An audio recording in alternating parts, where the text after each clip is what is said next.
anak ini kan cuma asalnya juga dia nggak mengerti huruf, nggak mengerti apa, wajar. Tapi kalau sampai nanti sudah ada di kami dia sampai tetap tidak tahu apa-apa, yang salah kami, yang harus diperbaiki kami. Jadi kalau kemarin kami bawa ke medis, hasil medisnya mungkin IQ-nya kurang, akhirnya saya merefleksikan ke diri sendiri.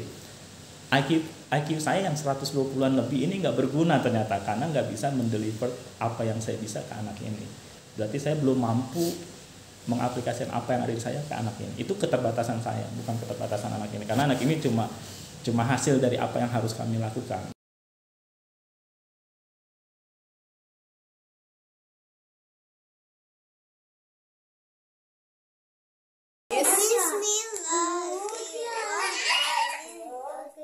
Kul a'udzu binnas malikin nas ilahin nas min syarril waswasil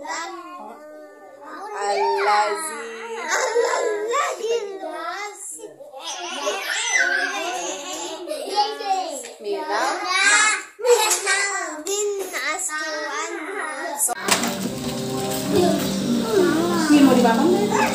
Kita ya. Habis. Mau. Ya, bisunya diapain? Ini kotornya. Sip. Selesai. Nah, bisunya diapain? Udah. Stop artinya. Oh, kerja. Stop.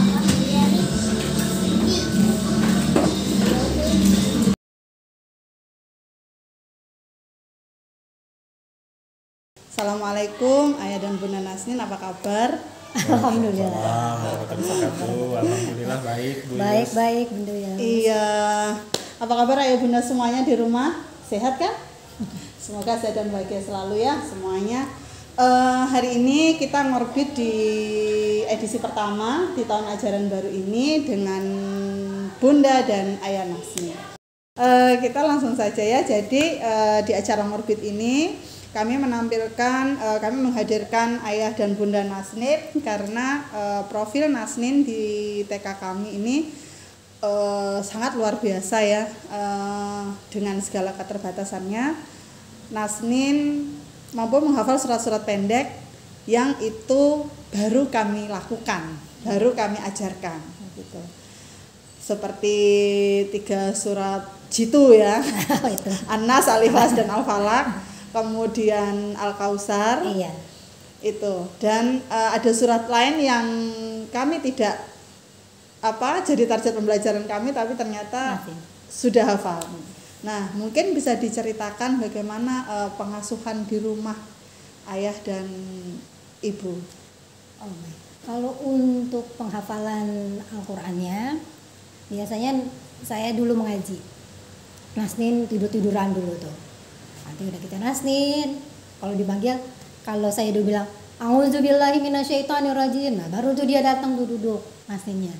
Saya baca dulu, nanti dia Jadi kalau dipanggil Nasnin gitu dia nggak respon.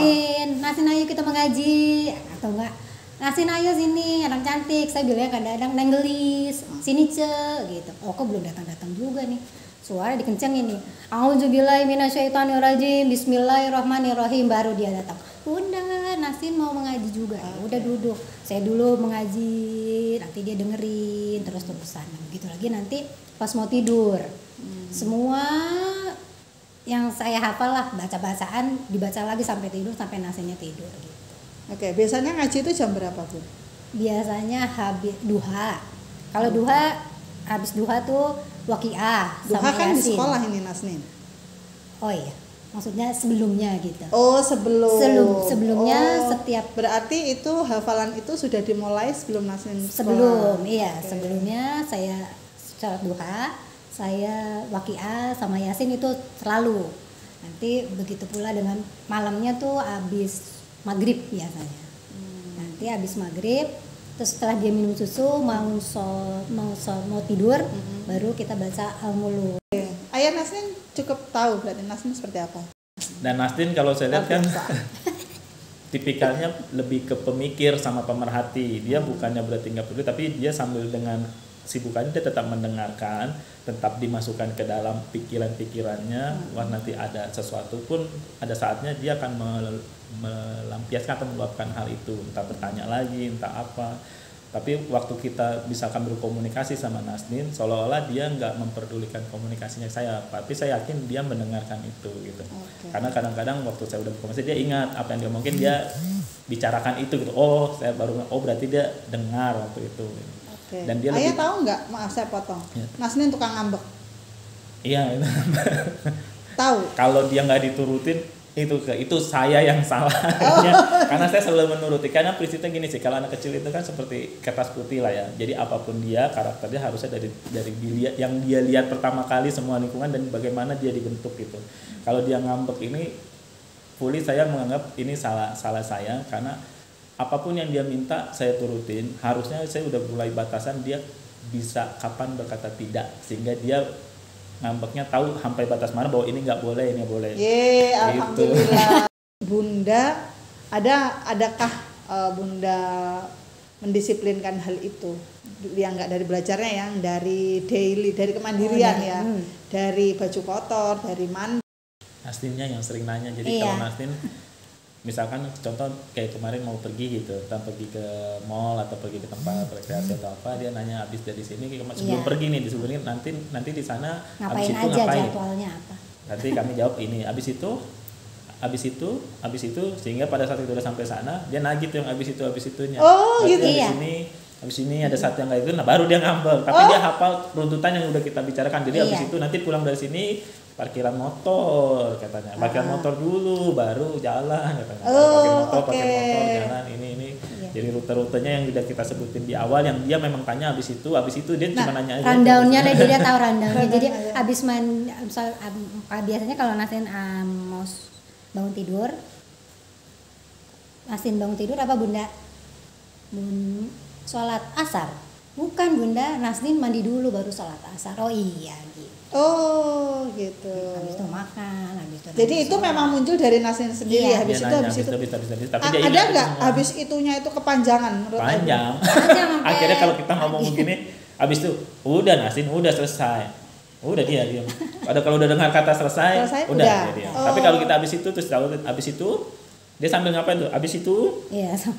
Habis itu tapi ternyata dia walaupun sambil gini habis itu dia hafal semuanya. Nanti pas kita ada satu yang kelewat pas dijalanin dia yang ngingetin. Terus ini.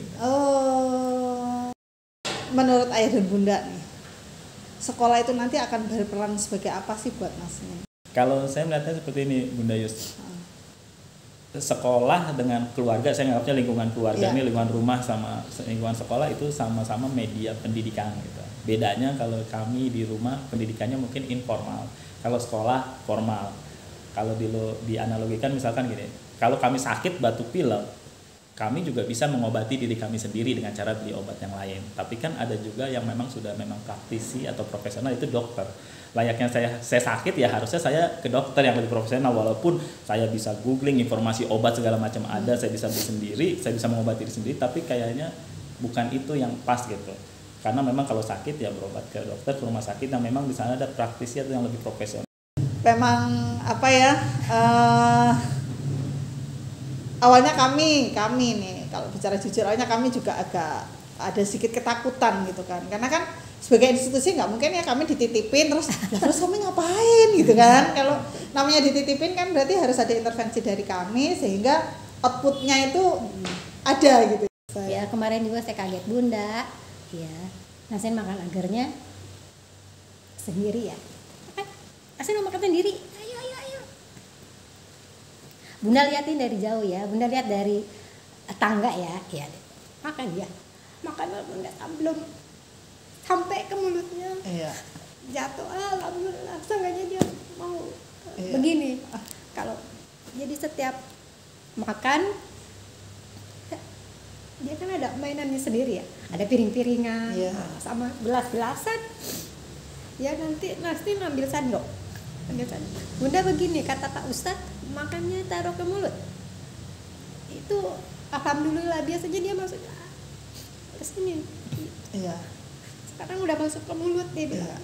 Minumnya begini Bunda. Iya begitu. Nanti kalau pakai air begitu ya nasinya. Tapi kalau begitu ada air, saya cobain mulut.